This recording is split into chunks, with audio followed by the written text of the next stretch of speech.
Snehadooth charitable ട്രസ്റ്റിൻ്റെ 8ാമത് വാർഷികാഘോഷ പരിപാടിയിലേക്ക് എല്ലാവരെയും ഒരിക്കൽ കൂടി സ്വാഗതം ചെയ്യുകയാണ്.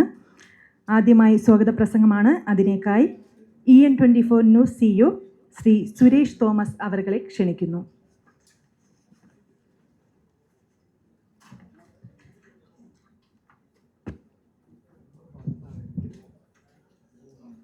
എല്ലാവർക്കും നമസ്കാരം.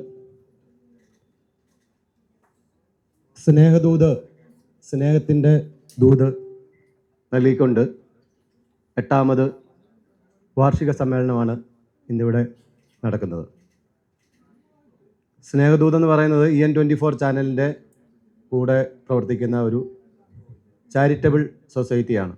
സമൂഹത്തിലെ പാർശ്വവൽക്കരിക്കപ്പെട്ട അല്ലെങ്കിൽ കഷ്ടത അനുഭവിക്കുന്നവർക്ക് വേണ്ടിയുള്ള ഒരുപാട് സാമ്പത്തിക സഹായങ്ങളും അല്ലാതെയുള്ള സഹായങ്ങളും നൽകിക്കൊണ്ടുവരുന്ന ഒരു സംഘടനയാണ് നമ്മുടെ സ്നേഹദൂത് എന്ന് പറയുന്നത്. കലാസാഹിത്യ മേഖലകളിൽ മഹത്തായ സംഭാവനകൾ നൽകിയിട്ടുള്ള വ്യക്തികളെ, അതുപോലെ ബിസിനസ്സിൽ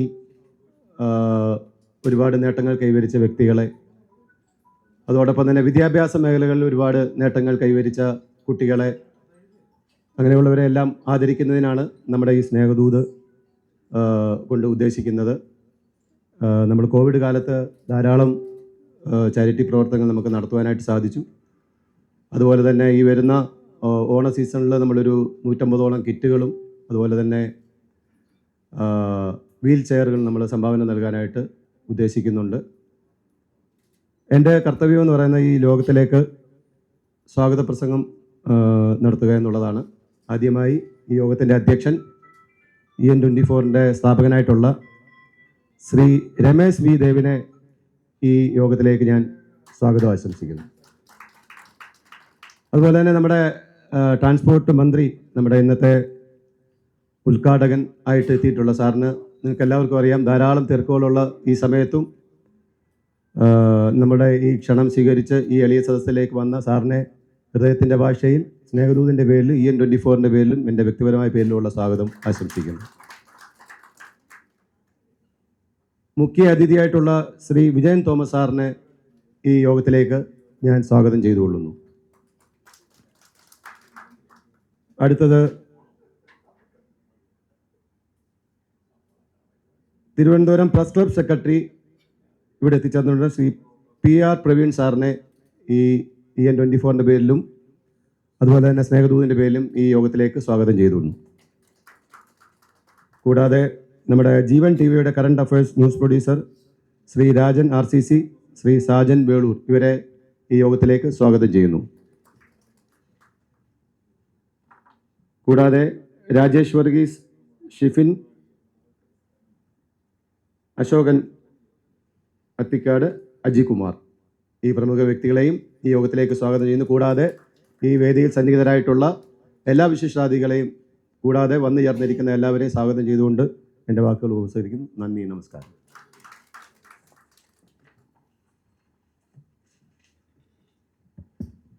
അധ്യക്ഷ പ്രസംഗത്തിനായി EN24 news managing director Shri Ramesh V Dev അവരെ ക്ഷണിക്കുന്നു.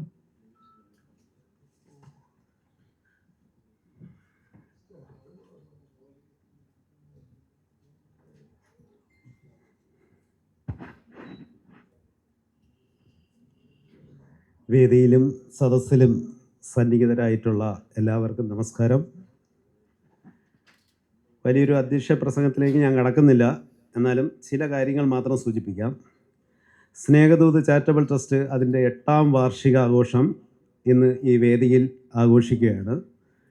സ്നേഹദൂത് ചാരിറ്റബിൾ ട്രസ്റ്റിൻ്റെ കൂട്ടായ്മയും ചാരിറ്റി പ്രവർത്തനങ്ങളിൽ വ്യക്തിത്വം പ്രകടിപ്പിച്ചവർക്കും മാധ്യമ പ്രവർത്തന മേഖലയിൽ ആത്മാർത്ഥതയോടുകൂടി പ്രവർത്തിച്ചവരെ ഈ വേദിയിൽ ആദരിക്കുകയാണ്. സ്നേഹദൂത് എന്ന ചാരിറ്റബിൾ പ്രോഗ്രാമിലൂടെ കണ്ടെത്തുന്ന സമൂഹത്തിലെ നിർധനരായവർക്ക് ധനസഹായം, മരുന്നുകൾ, വീട് നിർമ്മിക്കാനുള്ള സാധനങ്ങൾ, വസ്ത്രങ്ങൾ, ഭക്ഷണ കിറ്റുകൾ, വിവാഹ ധനസഹായം എന്നിവ കഴിഞ്ഞ 7 വർഷമായി ഈ ട്രസ്റ്റ് ചെയ്തു വരികയാണ്.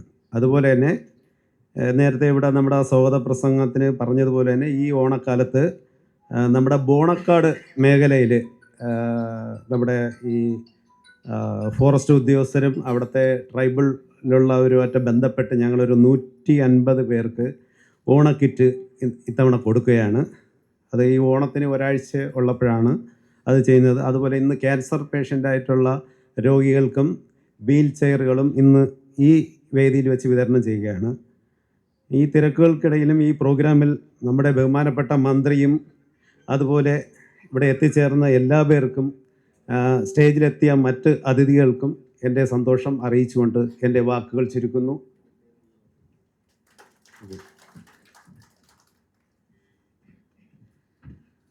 വിദ്യാർത്ഥി രാഷ്ട്രീയത്തിലൂടെ പൊതുരംഗത്തേക്ക് കടന്നുവന്ന് അഭിഭാഷകൻ, സാമ്പത്തിക വിദഗ്ധൻ തുടങ്ങി ദീർഘകാല രാഷ്ട്രീയ പൊതുപ്രവർത്തന അനുഭവം, വികസന വിഷയങ്ങളിലെ കാഴ്ചപ്പാടും കൈമുതലാക്കി പൊതുഗതാഗതത്തിൻ്റെ നവീകരണവും ജനകീയ സേവനങ്ങളുടെ മെച്ചപ്പെടുത്തലുകളും ലക്ഷ്യമാക്കി പ്രവർത്തിക്കുന്ന ബഹുമാനപ്പെട്ട ഗതാഗത വകുപ്പ് മന്ത്രി CP ജോൺ അവർകളെ ഉദ്ഘാടന പ്രസംഗത്തിലേക്ക് ആദരപൂർവ്വം ക്ഷണിക്കുന്നു. Thank you. പ്രിയപ്പെട്ട അധ്യക്ഷൻ ശ്രീ രമേശ് വി ദേവ്, മുഖ്യാതിഥിയായിട്ട് നമ്മളിവിടെ എത്തുന്ന വിജയൻ തോമസ് എത്തിയില്ല. വിജയൻ തോമസ്, ആശംസാ പ്രസംഗത്തിനായി എത്തുന്ന പാറ്റൂർ വാർഡ് കൗൺസിലറും തിരുവനന്തപുരം പ്രസ് ക്ലബ്ബ് മുൻ സെക്രട്ടറിയുമായ ശ്രീ രാധാകൃഷ്ണൻ, PR പ്രവീൺ, ശ്രീകേഷ്, ശ്രീ രാജൻ, ശ്രീ സാജൻ വേളൂർ, റെനി രമേശ് തുടങ്ങിയിട്ടുള്ള ഈ വേദിയിലെ പ്രധാനപ്പെട്ട വ്യക്തിത്വങ്ങളെ, പ്രിയപ്പെട്ട സ്നേഹിതന്മാരെ, ഇന്ന് അവാർഡിന് അർഹരായിട്ടുള്ള സാജൻ വെള്ളൂർ, ഷീജ വേണുഗോപാൽ, അഖില, അപർണ, കരമന ഗണേഷ്, ബിജു, അബ്രഹാം ജോസഫ്, വിവേക്, നമ്മുടെ അഖില്, ഇവിടെ അഖില് പുറത്തോട്ട് നിൽക്കുന്നുണ്ട്, നമ്മുടെ ആളാണ്, എൻ്റെ സ്റ്റാഫാണ്, സതീഷ് കമ്മത്ത്, RS ശശികുമാർ, വിപിൻ PG, ശ്രീ പ്രേം, ശ്രീമതി ഷീജ തുടങ്ങിയിട്ടുള്ള അവാർഡ് നേടിയ സുഹൃത്തുക്കളെ, പ്രിയപ്പെട്ട സ്നേഹിതന്മാരെ, മാധ്യമ സുഹൃത്തുക്കളെ, തിരുവനന്തപുരത്ത് ശാസ്താമംഗല കേന്ദ്രമാക്കിക്കൊണ്ട് സ്നേഹദൂത് ചാരിറ്റബിൾ ട്രസ്റ്റിൻ്റെ പ്രവർത്തനം കഴിഞ്ഞ 8 വർഷക്കാലമായി ഇവിടെ നടന്നുകൊണ്ടിരിക്കുകയാണ്. ഇത് ഉദ്ഘാടനം ചെയ്തത് നമുക്കെല്ലാം പ്രിയങ്കരനായിട്ടുള്ള പത്മശ്രീ മധു ആയിരുന്നു. നമ്മുടെ കേരളത്തിൽ കലാസാഹിത്യ മേഖലകളിൽ നല്ല സംഭാവനകൾ നടത്തിയിട്ടുള്ള രാഷ്ട്രീയത്തിൽ വ്യക്തിമുദ്ര പതിപ്പിച്ച വ്യക്തികൾ അവരെല്ലാം പങ്കെടുത്ത് അതിൽ പ്രധാനികളായ ആളുകളെ ആദരിക്കുക എന്നത് ഇവരുടെ ഈ സംഘടനയുടെ ഒരു നല്ല പ്രവർത്തന ശൈലിയാണ്. മാത്രമല്ല, സ്നേഹദൂത് എന്ന ചാരിറ്റബിൾ ട്രസ്റ്റ് ഞാൻ വന്നപ്പോഴാണ് കൂടുതൽ മനസ്സിലാക്കാൻ കഴിഞ്ഞത്. കോവിഡ് കാലത്ത് മാത്രമല്ല, ഇപ്പോഴും പ്രത്യേകിച്ചും ഇന്ന് നമ്മുടെ ക്യാൻസർ ബാധിതരായിട്ടുള്ള ആളുകൾ, അവർക്കെല്ലാം നല്ല സഹായങ്ങൾ ചെയ്തുകൊണ്ടിരിക്കുകയാണ്. ഇത്തരത്തിലുള്ള അവശ്യ ജനവിഭാഗങ്ങൾക്ക്, പാർശ്വവൽക്കരിക്കപ്പെട്ട ജനവിഭാഗങ്ങൾക്ക്, അതിൽ തന്നെ പ്രത്യേകമായി വീണുപോയ വ്യക്തിത്വങ്ങൾക്കും കുടുംബങ്ങൾക്കും ഓണക്കിറ്റുകളായും വീൽ ചെയറുകളായും മരുന്നുകളായും സ്വന്തം ഇനിഷ്യേറ്റീവിൽ, ഗവൺമെൻറ്റിൻ്റെ ഒന്നും സഹായമില്ലാതെ ഇത്രയും വിപുലമായ പ്രവർത്തനങ്ങൾ നടത്തുന്ന സ്നേഹദൂത് ചാരിറ്റബിൾ ട്രസ്റ്റിൻ്റെ 8ാം വാർഷിക ആഘോഷങ്ങൾക്ക് ഞാൻ എല്ലാ ആശംസകളും അർപ്പിക്കുകയാണ്. ഔപചാരികമായി ഈ യോഗം ഉദ്ഘാടനം ചെയ്തതായി അറിയിക്കുകയാണ്. ഒരു നീണ്ട പ്രസംഗമൊന്നും ഇത്തരത്തിലുള്ള വേദികളിൽ പ്രതീക്ഷിക്കുന്നില്ല, മാത്രമല്ല അതിൻ്റെ ആവശ്യവും കാണുന്നില്ല. മാത്രമല്ല, ഇവിടെ ഇന്ന് കൂടിയിട്ടുള്ള ആളുകളെല്ലാം പരസ്പരം അറിയുന്നവരാണ്. ഞാനിവിടെ കടന്നു വന്നപ്പോഴാണ് നിങ്ങൾക്ക് അദ്ദേഹത്തെ അറിയാമോ? സന്യാസിയെ പോലെ ഇരിക്കുന്നു. കേരളത്തിലെ പ്രശസ്തനായ സാഹിത്യ കലാരംഗത്ത് പ്രവർത്തിക്കുന്ന ആളാണ്. പക്ഷേ ഞാനിവിടെ ഉണ്ടെന്ന് പറഞ്ഞിട്ട് വന്നതാണോ അതോ പരിപാടിയുള്ളതാണ്? അപ്പം അങ്ങനെ പലരും ഇന്നിവിടെ ഈ വേദിയിൽ ഞാൻ വന്നപ്പോൾ വീണ്ടും എനിക്ക് ബന്ധം പുതുക്കാൻ സാധിച്ചിട്ടുണ്ട്. ഒരു പ്രസംഗം ചെയ്യാൻ ഞാൻ ആഗ്രഹിക്കുന്നില്ല എങ്കിൽ പോലും ഇന്ന് നമ്മുടെ കേരളത്തിൽ കേരളീയ സമൂഹം, ആ കേരളീയ സമൂഹത്തിൽ നടക്കുന്ന ഒരുപാട് നല്ല പ്രവണതകളും അതേപോലെ തന്നെ നല്ല പ്രവർത്തനങ്ങളും നമ്മൾ എടുത്തു പറയേണ്ടതായിട്ടുണ്ട്. ആരും അതിനെ ക്വാണ്ടിഫൈ ചെയ്ത് കാണിക്കാനോ ഇത്ര ആളുകൾ ഇന്ന നല്ല കാര്യങ്ങൾ ചെയ്യുന്നുണ്ട്, അങ്ങനെ കേരളത്തിലാകെ ക്യാൻസർ രോഗികൾക്ക് വേണ്ടി ഇത്ര കോടി രൂപ കേരളത്തിൽ സ്വന്തം ഇനിഷ്യേറ്റീവിൽ സംഘടനകൾ ചാരിറ്റിയായിട്ടും വ്യക്തികൾ എന്ന നിലയ്ക്കും നൽകുന്നുണ്ട് എന്നൊന്നും ആരും ഒരു കണക്കെടുത്തതായിട്ട് എൻ്റെ അറിവിൽ ഇല്ല. വാസ്തവത്തിൽ അത് നൂറുകണക്കിന് മാധ്യമപ്രവർത്തകർ വ്യക്തികളെ ഇൻ്റർവ്യൂ ചെയ്തു. ഒരുപക്ഷെ ഒരു സർക്കാർ പ്രോഗ്രാമിൻ്റെ ബെനിഫിഷ്യറികളെ ഇത്രയും അധികം ഇൻ്റർവ്യൂ ചെയ്ത ഒരു പ്രോഗ്രാം പ്രിയദർശിനിയെ പോലെ ഉണ്ടായിട്ടില്ല എന്നാണ് എൻ്റെ അഭിപ്രായം. കേരളത്തിലുടനീളമായി ഒരു 10,000 പേരെങ്കിലും ആ അഭിമുഖങ്ങളിൽ അല്ലെങ്കിൽ ചെറിയ ബോക്സ് പോപ്പ് എന്ന് പറയുന്ന പോലുള്ള എന്താണ് അഭിപ്രായം എന്ന് ചോദിക്കുന്നത് കേൾക്കുകയുണ്ടായി. ഞാനും നൂറുകണക്കിന് അഭിപ്രായങ്ങൾ കേൾക്കണമല്ലോ, ഞാനും കേട്ടു. അതിൽ ബസ്സിൽ യാത്ര ചെയ്തുകൊണ്ടിരുന്ന ഒരു സ്ത്രീ, ഒരു പെൺകുട്ടി, ഒരു ചെറുപ്പക്കാരിയായിട്ടുള്ള ജേർണലിസ്റ്റിനോട് പറയുന്ന ഒരു പ്രസ്താവന എന്നെ വല്ലാതെ പിടിച്ച് കുലുക്കി. അവരൊരു സീറ്റിലിരിക്കുകയാണ്.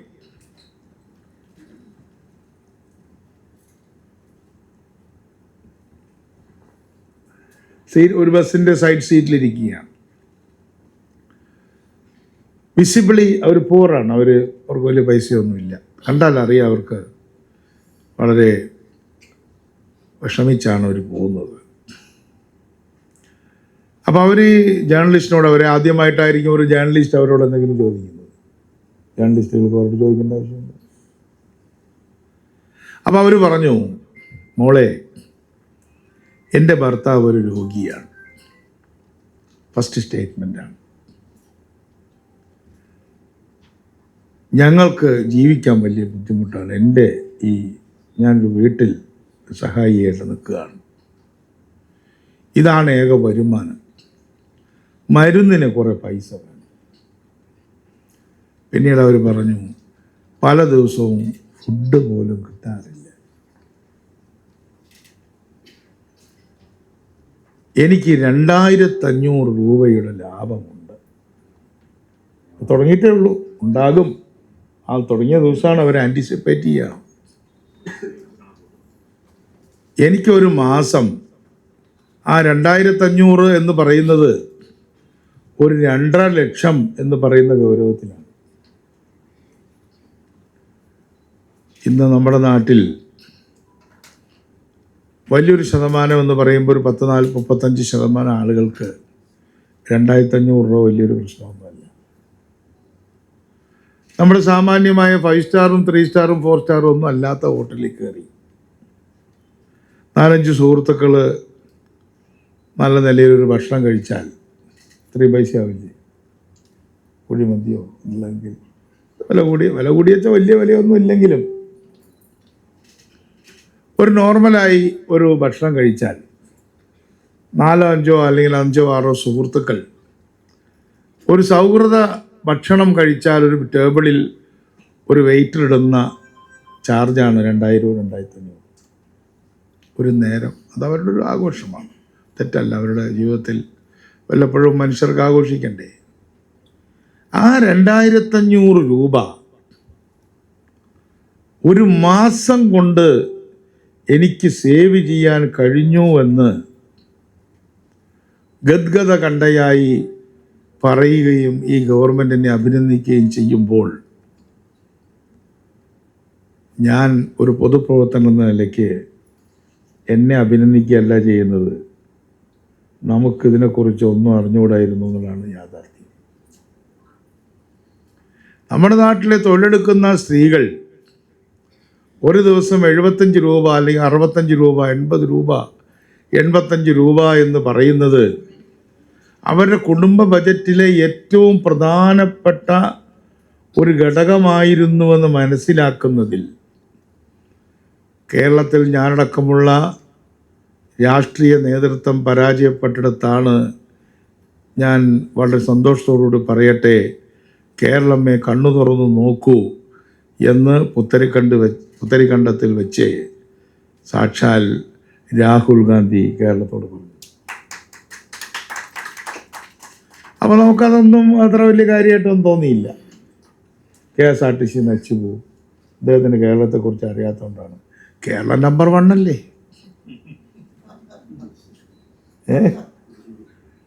മാത്രമല്ല നമ്മുടെ കമ്മ്യൂണിസ്റ്റ് പ്രസ്ഥാനത്തിൻ്റെ നേതാവ് പറഞ്ഞത്, അദ്ദേഹം 10,000 ഡിക്ഷണറികൾ എല്ലാ സ്ഥലത്തുനിന്നും വിളിച്ചു വരുത്തിയിട്ട് തൻ്റെ അനുയായികളെല്ലാം വിളിച്ച് അതിൽ ദാരിദ്ര്യം എന്നുള്ള വാക്ക് വെട്ടിക്കളഞ്ഞു. ഓൺലൈനിലെ ദാരിദ്ര്യം എന്നുള്ളത് തന്നെ വെട്ടി സംശയം. അപ്പോൾ ദാരിദ്ര്യം എന്നൊരു പദം ഇനി മലയാള നിഘണ്ടുവിൽ ആവശ്യമില്ല എന്ന് പറഞ്ഞ ഒരു കാലത്താണ് ഒരു സ്ത്രീ പറയുന്നത്, മോളെ എനിക്ക് 2500 രൂപ ഒരു മാസം എനിക്ക് ലാഭമുണ്ട് എന്ന് പറയുമ്പോൾ നമ്മൾ അഭിമാനിക്കണോ, തല ഉയർത്തണോ, തല കുനിക്കണോ? ഞാൻ എൻ്റെ അറിവില്ലായ്മയുടെ മുമ്പിൽ തല കുനിക്കും. ബാക്കിയുള്ളവരുടെ കാര്യം അവർ പറഞ്ഞോട്ടെ. അതുകൊണ്ട് ഈ ഇത്രയും സ്ട്രെസ്ഡ് ആയിട്ടുള്ള ഒരു സൊസൈറ്റിയാണ് നമ്മൾ ജീവിക്കുന്നത്. അത്രയും കാര്യങ്ങൾ ആവശ്യമുണ്ട്. അവിടെയാണ് സ്നേഹദൂത് ഒരു വീൽ ചെയർ ഇരിക്കുന്നത് ഇല്ലേ? ഒരു വീൽ ചെയറിന് ഇപ്പം എന്ത് വിലയുണ്ടാ? വീൽ ചെയറിന് എത്ര? അല്ല, അതുകൊണ്ട് ഇപ്പോൾ കുഴപ്പമൊന്നുമില്ല, എല്ലാവർക്കും അറിയാം. 5000 രൂപയുടെ വീൽ ചെയർ. ഈ 2500 എന്ന് പറയുന്ന പോലെ തന്നെയാണ് 5000 എന്ന് അതാവശ്യമുള്ള ആൾ പറയുന്നത്. അപ്പോൾ നമ്മുടെ നാട്ടിലൊരു 10-35% ആളുകൾ, അതിൽ രാഷ്ട്രീയ നേതാക്കൾ, സാമൂഹ്യ സംഘടനാ നേതാക്കൾ, ഡോക്ടർമാർ, എഞ്ചിനീയർമാർ തുടങ്ങിയ പ്രൊഫഷണലുകൾ, ജേർണലിസത്തിൻ്റെ മുകൾ തട്ടിൽ നിൽക്കുന്ന നേതാക്കന്മാർ, രാഷ്ട്രീയത്തിൻ്റെ മുകൾ തട്ടിലുകാരെ ഞാൻ വിളിക്കുന്നു. ഇവരെല്ലാവരും കൂടി ബംഗാളിലൊരു പ്രയോഗമുണ്ട്, ബംഗാളി ഭദ്രലോക്. കേട്ടിട്ടുണ്ടല്ലോ രാജ്യം?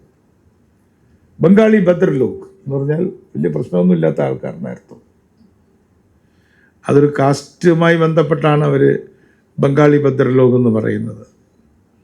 അവിടെ ബ്രാഹ്മണികൾ കാസ്റ്റ് തന്നെ വലിയൊരു പെർസെൻറ്റേജാണ്. അപ്പോൾ കേരളത്തിൽ അത്രയും ആളുകൾക്ക് വലിയ പ്രശ്നങ്ങളില്ല എന്നുള്ളത് തീർച്ചയായിട്ടും നമ്മുടെ വിജയം തന്നെയാണ്. പണ്ട് വെറും 5% ഉണ്ടായിരുന്ന ഭദ്രലോക് ഒരു 35-38 ഒക്കെ ആയി, നന്നായി. പക്ഷേ നമ്മൾ താഴെ തട്ടിലുള്ള 35 അല്ലെങ്കിൽ 38 വളരെ ശ്രദ്ധയോടുകൂടി കാണാൻ ഗവൺമെൻറ്റുകൾ തയ്യാറാകണം എന്ന് ഞങ്ങൾക്ക് ബോധ്യമായത് പ്രിയദർശിനി ഡിക്ലെയർ ചെയ്തപ്പോഴാണ്. അതിനു മുമ്പും സാമൂഹ്യ സുരക്ഷാ പെൻഷൻ, ക്ഷേമനിധി പെൻഷൻ, ഇത്തരം കാര്യങ്ങളെക്കുറിച്ചൊക്കെ സാമാന്യത്തിലോ അതിലധികമായോ പഠിക്കുകയും സാമാന്യമായ ഗവേഷണം ചെയ്യുകയൊക്കെ ചെയ്തിട്ടുള്ള ഒരാളാണ് ഞാൻ. നിർമ്മാണ തൊഴിലാളി ക്ഷേമനിധി ബോർഡിൻ്റെ 15 വർഷം മുമ്പുള്ള 300 രൂപ പെൻഷൻ വൃദ്ധന്മാരും കുട്ടികളും അവരുടെ കൊച്ചുമക്കളുമായുള്ള ബന്ധത്തെ എത്ര നല്ല രീതിയിലാണ് ദൃഢമാക്കുന്നത് എന്ന് എറണാകുളം ജില്ലയിലെ മഴുവന്നൂർ പഞ്ചായത്തിൽ നടത്തിയ ഒരു സർവേയിൽ കൂടി ഞാൻ സെൻറ്റർ ഫോർ ഡെവലപ്മെൻറ്റ് സ്റ്റഡീസിന് വേണ്ടിയിട്ട് ഒരു തീസിസ് പേപ്പർ പോലെ, റിസർച്ച് പേപ്പർ പോലെ, തീസിസ് എന്ന് പറയാൻ വയ്യ, ഒരു സ്റ്റഡി നടത്തിയിട്ടുണ്ട്. പക്ഷെ അവിടെ നിന്നൊന്നും ഒരുപാട് നമ്മൾ മുന്നോട്ട് പോയിട്ടില്ല. താഴെത്തട്ടിലുള്ള ആളുകളുടെ പ്രയാസങ്ങൾ വളരെ സീരിയസ് ആണ്. ഇപ്പം തന്നെ നമ്മൾ നിൽക്കുന്നത് ഒരു കുന്നിൻ്റെ മുകളിലാണ് നിൽക്കുന്നത്, ഈ പ്രസ് ക്ലബ്ബ്. അങ്ങോട്ട് ഇറങ്ങിയ ഊറ്റുകുഴി എന്നാണ് ആ സ്ഥലത്തിൻ്റെ പേര്. തിരുവനന്തപുരം പരിചയമില്ലാത്ത ആൾക്കാർ ഇവിടെ ഉണ്ടാവില്ല എന്ന് ഞാൻ വിചാരിക്കുന്നു, അല്ലേ? എല്ലാവരും തിരുവനന്തപുരത്തുകാരല്ലേ, അല്ലേ? പക്ഷെ എന്നാലും ഈ തിരുവനന്തപുരത്ത് ഇത്രയും മനോഹരമായ കുന്നുകളും കുഴികളും, കുന്നുകുഴി എന്നൊരു സ്ഥലം തന്നെ നമുക്കുണ്ടല്ലോ. അപ്പോൾ ഇവിടെ നിന്ന് ഇറങ്ങിയാൽ ഊറ്റുകുഴിയാണ്, ഇവിടെ വെള്ളം വരും, അവിടെ വെള്ളം ഓട്ടോമാറ്റിക്കായിട്ട് വരും. തൊട്ടപ്പുറത്ത് നമ്മുടെ എന്താ പറയുക, രാജാജി നഗറാണ്. അവിടെ ചെന്നപ്പോൾ എനിക്കൊരു അനുഭവം ഉണ്ടായി. ഈ അടുത്ത കാലത്ത് ഞാൻ ചെന്നപ്പോൾ MLA കൂടിയാണുള്ളൂ. അവിടെ നമ്മുടെ കെ ആൻ്റണി മുഖ്യമന്ത്രിയും ഉമ്മൻചാണ്ടി ഹൗസിംഗ് മിനിസ്റ്ററുമായിരുന്ന സമയത്താണ് അവിടെ ആ വീട്, നല്ല വീട്, അന്നത്തെ നിലയ്ക്ക് വലിയ വീടുകളാണ്, 50 വർഷം പഴക്കമുണ്ട്. ഇതുവരെ താഴെ പോയിട്ടില്ല. 50 വർഷമായിട്ട് നിൽക്കുകയാണ് ചേരി പ്രദേശം. ഒട്ടും മോശമല്ല. പക്ഷെ ഇപ്പോൾ അത് അടർന്ന് ഇങ്ങനെ താഴേക്ക് വീഴുകയാണ്. താഴെ വീണൊരു സ്ത്രീയുടെ തല വീണ്. അവർക്ക് മനസ്സിലായില്ല, ചോരയൊന്നും വന്നില്ല. പക്ഷെ അവിടെ ചെന്ന് നോക്കിയപ്പോൾ മെഡിക്കൽ കോളേജിൽ ഡോക്ടർ എന്നോട് പറഞ്ഞു, ഇത് ഇൻറ്റേർണൽ ബ്ലീഡിങ് ഉണ്ട്, സീരിയസ് ആണ്, അവരോട് പറയണം, എണീറ്റ് നടക്കരുത്.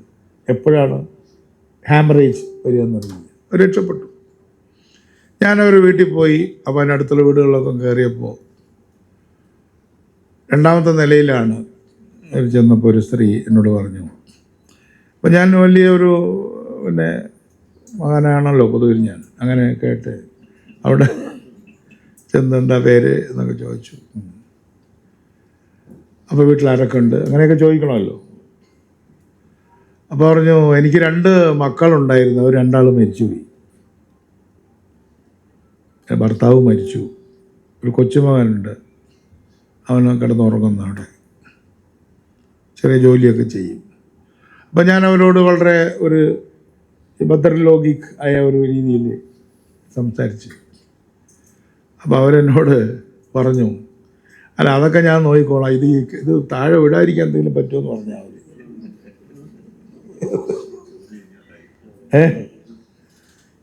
ഇനി എൻ്റെ തലയ്ക്ക് ഇത് വീഴാതിരിക്കാൻ MLAക്ക് എന്തെങ്കിലും ചെയ്യാൻ പറ്റുമോ?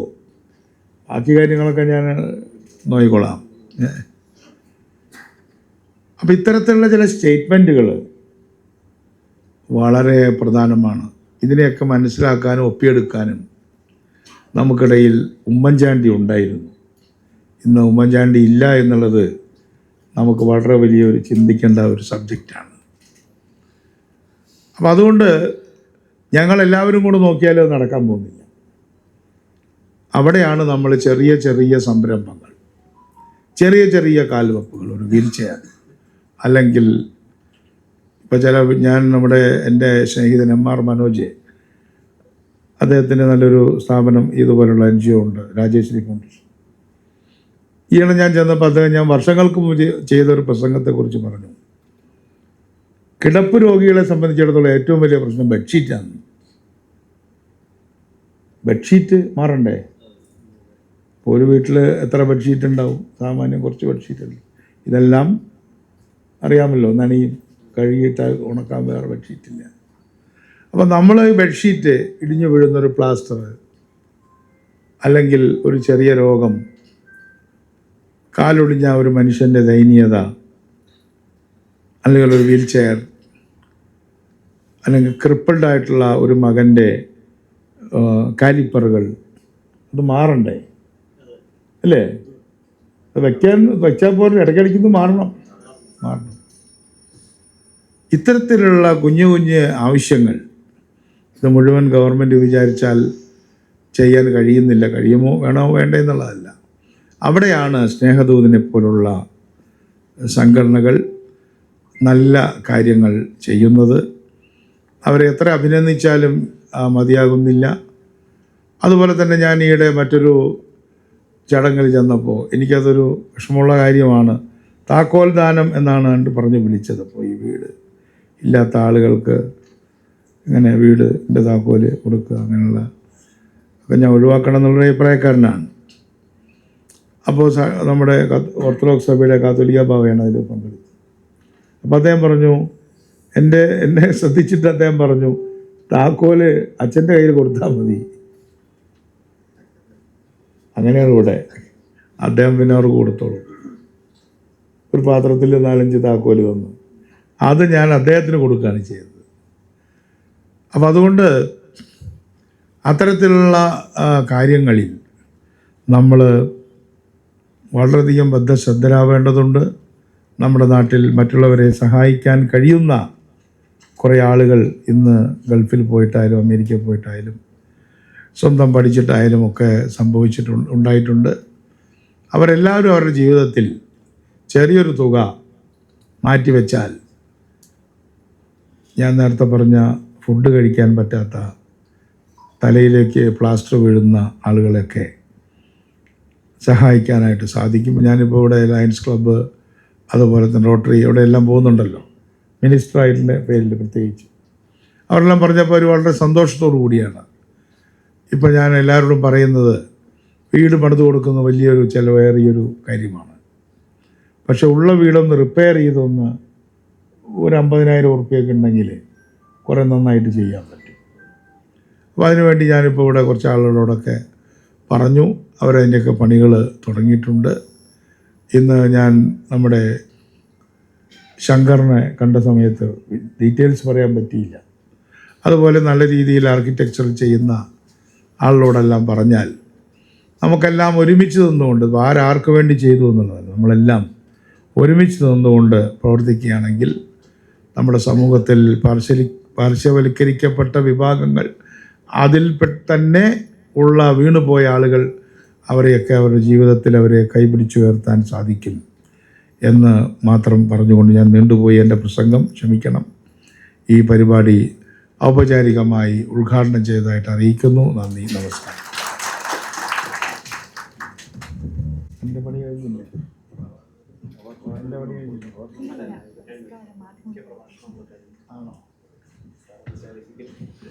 മുഖ്യ പ്രഭാഷണത്തിനായി Thiruvananthapuram press club secretary PR Praveen അവർകളെ ക്ഷണിക്കുന്നു.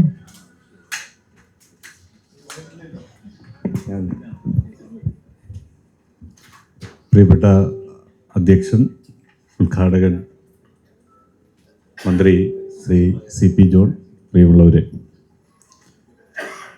നല്ല ഒരു പ്രഭാഷണം കഴിഞ്ഞതാണ്. എനിക്ക് തോന്നുന്നു ഉച്ച മുതൽ ഈ പരിപാടിയുടെ ഭാഗമായി ഇവിടെ നിൽക്കുന്ന ആളുകളാണ് ഇവരിലധികവും. അതുകൊണ്ട് തന്നെ നമ്മളധികം പ്രസംഗിച്ച് ബോറടിപ്പിക്കേണ്ടതില്ല എന്നാണ് ഞാൻ വിശ്വസിക്കുന്നത്. ഈ സ്നേഹദൂത് ചാരിറ്റബിൾ ട്രസ്റ്റിനെ സംബന്ധിച്ചിടത്തോളം ഇതിൻ്റെ പ്രവർത്തനങ്ങളെ ഈ പ്രസ് ക്ലബിൻ്റെ ഭാഗമായിരുന്നു കൊണ്ട് കുറേ കാണാൻ സാധിച്ചിട്ടുള്ള ഒരാളാണ് ഞാൻ. ശ്രീ രമേശ് സജീവമായി പ്രസ് ക്ലബിൻ്റെ വാർത്താ ശേഖരണ പ്രവർത്തനങ്ങളിലൊക്കെ ഇടപെട്ടുകൊണ്ടിരിക്കുന്ന ഒരാൾ എന്നുള്ള നിലയിൽ അദ്ദേഹം നേരത്തെയും ഇവിടെ വച്ച് തന്നെ ഈ ട്രസ്റ്റിൻ്റെ വിവിധ പരിപാടികൾ സംഘടിപ്പിച്ചിട്ടുണ്ട്. മന്ത്രി നേരത്തെ സൂചിപ്പിച്ചതുപോലെ ഈ ചെറിയ ചെറിയ കാൽവയ്പ്പുകൾ അല്ലെങ്കിൽ ചെറിയ ചെറിയ സഹായങ്ങൾ, അത് നമ്മുടെ സമൂഹത്തിൽ മൊത്തത്തിലുണ്ടാക്കുന്ന മാറ്റം വലുതാണ് എന്നുള്ളതിൻ്റെ ഒരടയാളപ്പെടുത്തലാണ് ഈ സ്നേഹദൂതിന് ഓരോ വർഷവും അവരുടെ പ്രവർത്തനങ്ങളുടെ വ്യാപ്തി കൂട്ടാൻ സാധിക്കുന്നു എന്നുള്ളത്. സാധാരണഗതിയിൽ ഇതൊരു ശ്രമകരമായ ദൗത്യമാണ്. നമ്മളൊരു ചെറിയ ആളുകളെ സഹായിക്കാൻ പോലും പെടുന്ന പാട്, ഇപ്പോൾ CPക്കൊക്കെ ഇപ്പോൾ മന്ത്രിയായപ്പോൾ കുറച്ചുകൂടി ധൈര്യത്തോടു കൂടി പറയാൻ സാധിക്കും. നേരത്തെ ആണെങ്കിൽ അങ്ങനെ പറഞ്ഞാൽ ചിലപ്പോൾ ആളുകൾ സഹായിക്കണമെന്ന് പോലുമില്ല.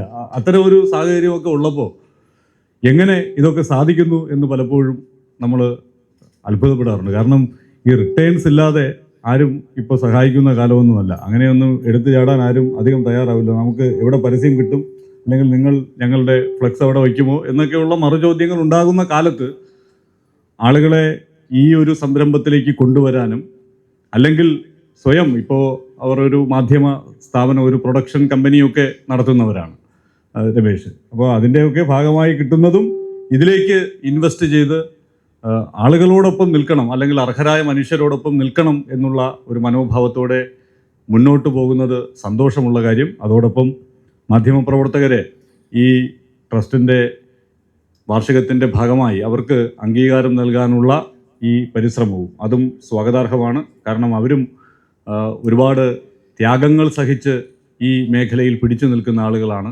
അവർക്ക് ഇതുപോലെ കിട്ടുന്ന ചെറിയ ചെറിയ അംഗീകാരങ്ങൾ അത് ഈ മേഖലയിൽ അവർക്ക് ഒരു പ്രോത്സാഹനമായി മാറും. അതിന് നടത്തുന്ന പരിശ്രമങ്ങൾക്കും സ്നേഹദൂത് ചാരിറ്റബിൾ ട്രസ്റ്റിൻ്റെ മുന്നോട്ടുള്ള പ്രയാണത്തിനും എല്ലാ ആശംസകളും നേർന്നുകൊണ്ട് ഞാൻ എൻ്റെ വാക്കുകൾ അവസാനിപ്പിക്കുകയാണ്. നന്ദി.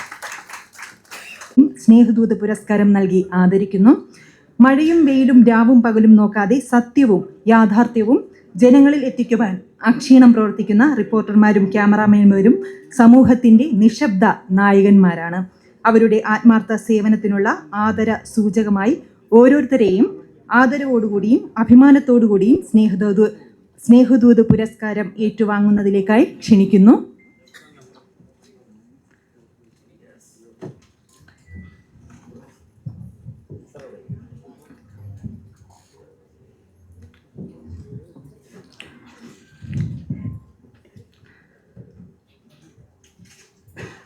ആദ്യമായി Alex Ram Muhammad, 24 news chief reporter. Wayanad Chooralmala ദുരന്തത്തിൽ ഒരു കുടുംബത്തിലെ മക്കളും മരുമക്കളും ചെറുമക്കളും ഉൾപ്പെടെ 9 പേരെ നഷ്ടപ്പെട്ടതറിയാതെ 1 വർഷമായി കാത്തിരിക്കുന്ന അമ്മയുടെ ജീവിത യാഥാർത്ഥ്യം റിപ്പോർട്ടിങ്ങിലൂടെ പ്രേക്ഷകരുടെ മുന്നിൽ എത്തിച്ചതിനാണ് പുരസ്കാരം.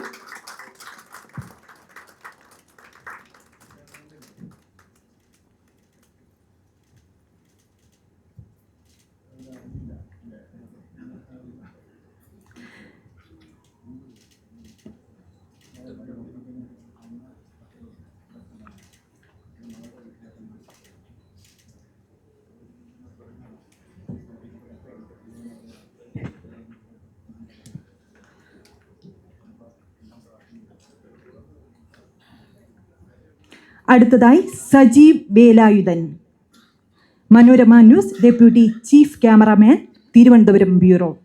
കോട്ടൂർ ആദിവാസി ഉന്നതിയിലെ കുടുംബങ്ങളുടെ ആചാരവും പഴമയുടെ നേർക്കാഴ്ചയും ഒട്ടും ചോർന്നു പോകാതെ ഓണാഘോഷം പരമാവധി ദൃശ്യഭംഗി ചേർത്ത് പകർത്തിയ വാർത്തയ്ക്കാണ് പുരസ്കാരം.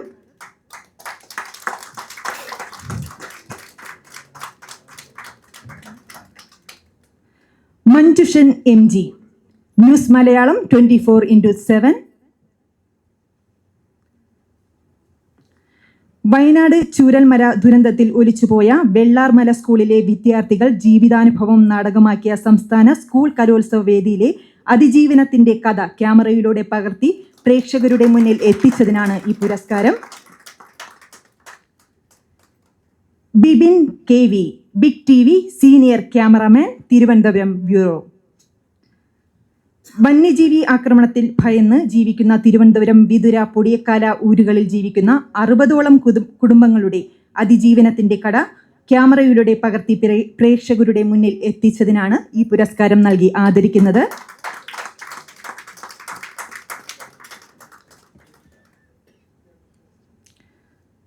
Santhosh S, chief reporter, Kairali TV.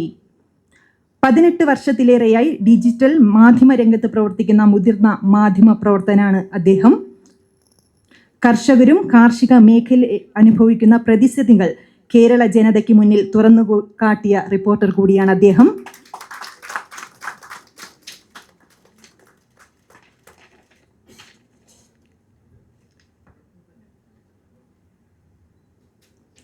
Business മേഖലയിലും ചാരിറ്റി മേഖലയിലും വ്യക്തിത്വം പ്രകടിപ്പിച്ച വ്യക്തികളെ സ്നേഹദൂത് പുരസ്കാരം നൽകി ആദരിക്കുന്നു.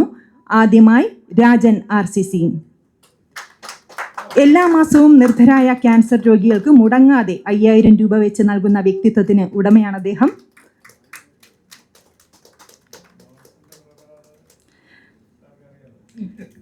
Kripalayam old age home managing director Anil Thomas അവർകളെ ക്ഷണിക്കുന്നു മികച്ച ജീവകാരുണ്യ പ്രവർത്തകനുള്ള പുരസ്കാരം ഏറ്റുവാങ്ങുന്നതിലേക്കായി.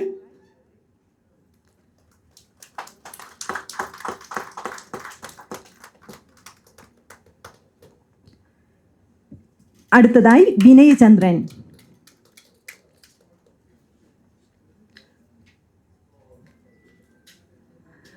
വർഷങ്ങളായി ഒരു ദിവസം പോലും മുടക്കം വരാതെ എല്ലാ ദിവസവും നിർധരായവർക്ക് ഉച്ചയൂണ് നൽകി വരുന്ന ചാരിറ്റി പ്രവർത്തകനാണ് Vinayachandran.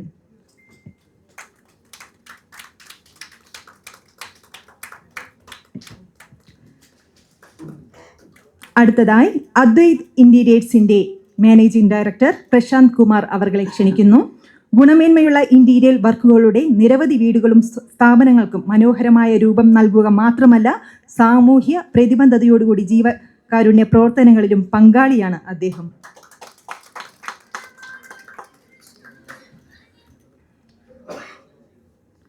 SM car beauty clinic managing director Rajendran Nair അവർകളെ ക്ഷണിക്കുന്നു. സ്വദേശത്തും വിദേശത്തും വിവിധ ബിസിനസ് സംരംഭങ്ങൾ, അതോടൊപ്പം സാമൂഹ്യ സേവനവും ഹൃദയത്തോട് ചേർത്ത് വയ്ക്കുന്ന വ്യക്തിയാണ് അദ്ദേഹം.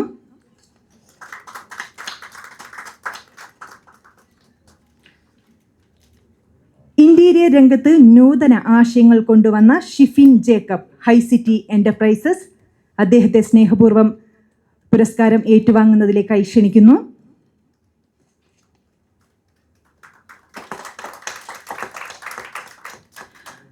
Golden builders managing director Biju അവർകളെ ക്ഷണിക്കുന്നു.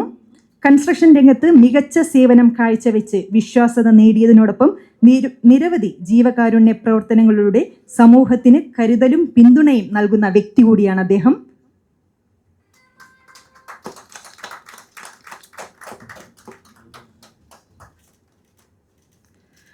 EU academics managing director Rajesh Varghese അവർകളെ സ്നേഹദൂത് പുരസ്കാരം നൽകുന്നതിനേക്കായി ക്ഷണിക്കുന്നു.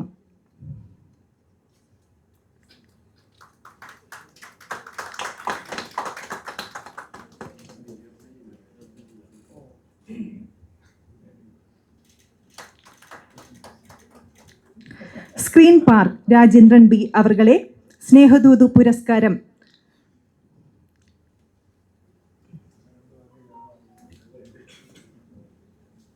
ക്ഷണിക്കുന്നു.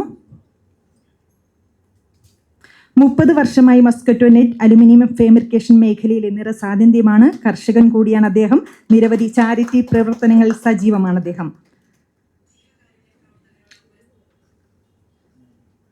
അശോകൻ അത്തിക്കോട്ട് ഓട്ടോമേഷൻ ഏഷ്യ അസോസിയേറ്റ്സിന്റെ മാനേജിംഗ് ഡയറക്ടർ അവർകളെ ക്ഷണിക്കുന്നു. ഒപ്പം അദ്ദേഹത്തിന്റെ മകൻ കൂടി എത്തിയിട്ടുണ്ട്.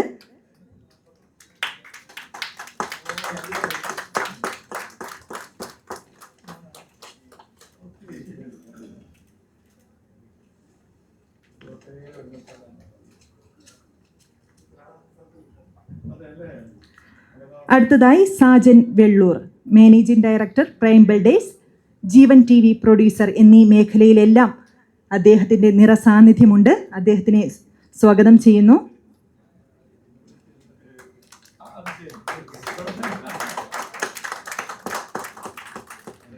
അമ്മ കെയർ ഹോമിൻ്റെ മാനേജിംഗ് ഡയറക്ടർ ഷീജ വേണുഗോപാൽ അവർകളെ സ്നേഹപൂർവ്വം ഈ വേദിയിലേക്ക് ക്ഷണിക്കുന്നു. പ്രവർത്തന മികവും സേവന കൃത്യതയും കാരുണ്യവും സ്നേഹവും കൊണ്ട് അന്തേവാസികളുടെയും സമൂഹത്തിൻ്റെയും മനം കവർന്ന വ്യക്തിത്വത്തിന് ഉടമയാണ് അഖില ബോർവെല്ലിൻ്റെ അമരക്കാരി അഖിലയെ സ്നേഹപൂർവ്വം ഈ വേദിയിലേക്ക് ക്ഷണിക്കുന്നു. അച്ഛൻ തുടങ്ങിവെച്ച അഖില ബോർവെൽ എന്ന സംരംഭം പാരമ്പര്യവും വിശ്വാസവും കാത്ത് ഇന്ന് തൻ്റെ യുവത്വത്തിൻ്റെ ഊർജവും പുതിയ കാഴ്ചപ്പാടും ചേർത്ത് വെച്ച് ഒപ്പം ചാരിറ്റി പ്രവർത്തനങ്ങളും ചെയ്യുന്ന വ്യക്തിയാണ് അഖില. ഈ വർഷത്തെ സ്നേഹദൂത് അക്കാഡമിക് എക്സലൻസ് അവാർഡ് കരസ്ഥമാക്കിയിരിക്കുന്നത് അപർണയാണ്. അപർണയെ സ്നേഹപൂർവ്വം ക്ഷണിക്കുന്നു വേദിയിലേക്ക്. +2 പരീക്ഷയിൽ 1200-ൽ 1200 മാർക്ക് മേടിച്ച കുട്ടിയാണ്.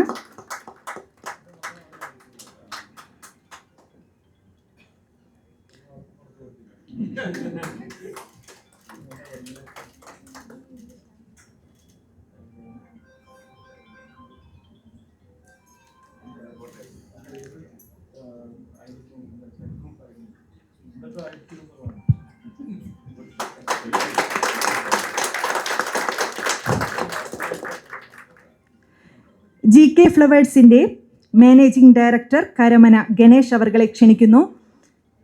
ബിസിനസ്സിൽ നിന്ന് കിട്ടുന്ന വരുമാനത്തിൻ്റെ വലിയൊരു പങ്ക് ചാരിറ്റി പ്രവർത്തനങ്ങൾക്ക് വിനിയോഗിക്കുന്ന വ്യക്തി കൂടിയാണ് അദ്ദേഹം.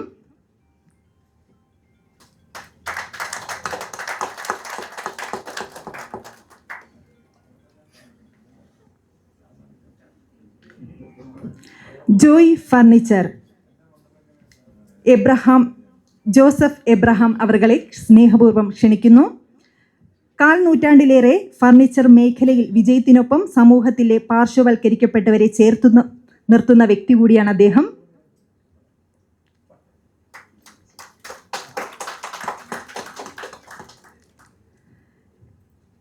SN ബയോഗ്യാസിൻ്റെ ഉടമ RS വിവേകിനെ ക്ഷണിക്കുന്നു. ബയോഗ്യാസ് ഇൻസുലേറ്റർ രംഗത്ത് തൻ്റേതായ ശൈലിയിലൂടെ വ്യക്തിമുദ്ര പതിപ്പിക്കുകയും താഴെത്തട്ടിലെ ജനവിഭാഗത്തിനും ബയോഗ്യാസ് പ്ലാന്റ് എന്ന ചാരിറ്റി മനോഭാവത്തോടെ പ്രവർത്തിക്കുന്ന വ്യക്തിയാണ് RS Vivek.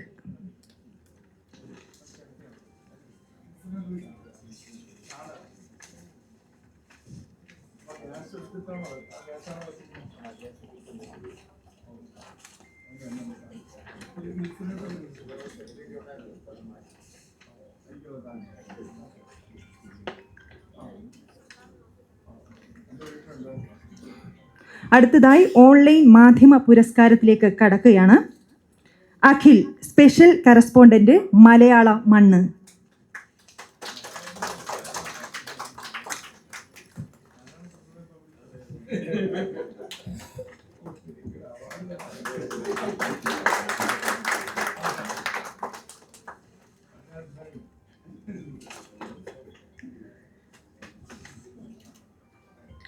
Satheesh Kammath Ananthapuri online media chief editor.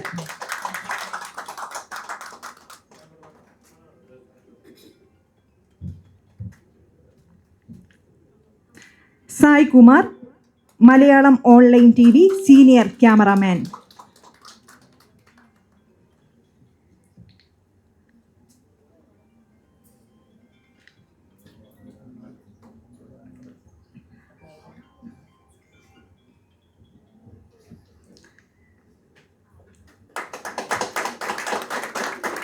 Vipin PG Karma news senior cameraman.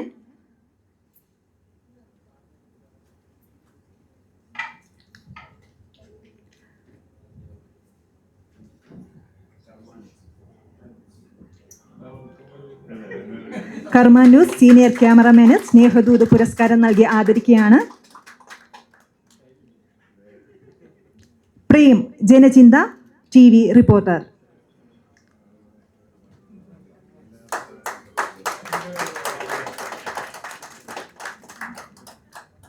Sheeja iMedia reporter.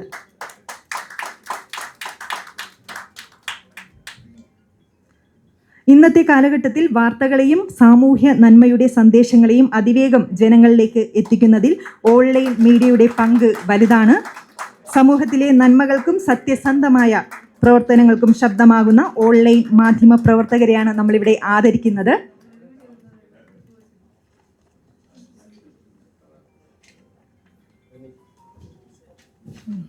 അടുത്തതായി വീൽ ചെയർ വിതരണത്തിലേക്ക് കടക്കുകയാണ്. അതിനായി wheel chair Radhakrishnan NS, Soumya Sasidharan എന്നിവരെ ക്ഷണിക്കുന്നു വീൽ ചെയർ വാങ്ങുന്നതിലേക്കായി.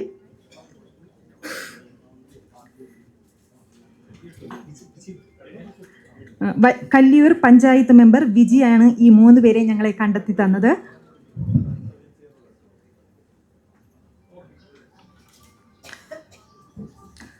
രണ്ടു പേർക്ക് മാത്രമാണ് നമ്മളിവിടെ വെച്ച് കൊടുക്കുന്നത്. ബാക്കി ഉള്ളവർക്ക് ഇവിടെ വരാനുള്ള ബുദ്ധിമുട്ട്, അവരുടെ ശാരീരിക ബുദ്ധിമുട്ട് കൊണ്ടുകൊണ്ട് നമ്മൾ അവിടെ തന്നെ അവരുടെ വീടുകളിൽ തന്നെ കൊണ്ട് കൊടുക്കുന്നതാണ്.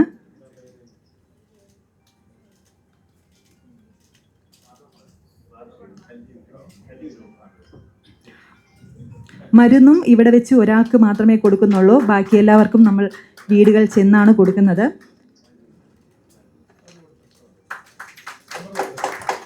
അസുഖബാധിതരായവരെ ഈ വേദിയിലേക്ക് ക്ഷണിക്കുന്നത് അതൊരു നല്ല പ്രവണത അല്ല എന്നുള്ളത് കൊണ്ട് മാത്രമാണ് എല്ലാവരെയും ഇങ്ങോട്ട് ക്ഷണിക്കാത്തത്.